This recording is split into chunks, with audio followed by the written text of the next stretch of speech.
I'm Sara Bird, Senior Lecturer with the Faculty of Business and Law.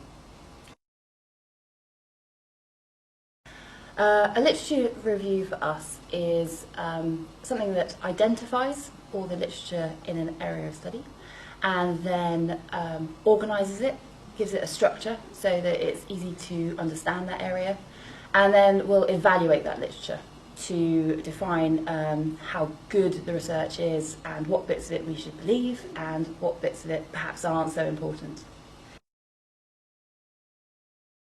A good literature review has a very clear structure.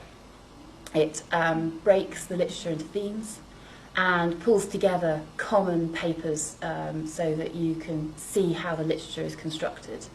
A good literature review is good at also summarising that literature and bringing out the key points and then perhaps suggesting areas for further research in the future. A poor literature review looks more like an essay rather than a literature review.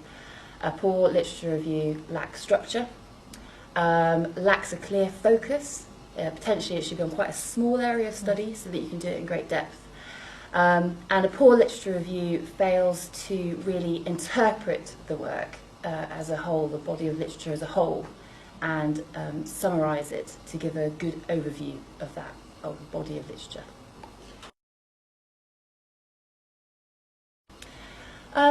I think students find it quite overwhelming when they start, and you find all these papers on Google Scholar or Emerald or the other source search engines, and it gets really scary when you first identified vast amounts of literature.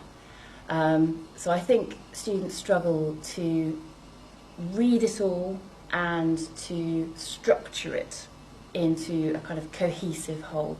And I think the mistake is trying to read everything in too much depth in the first instance. I think it's just a bit too overwhelming when they start.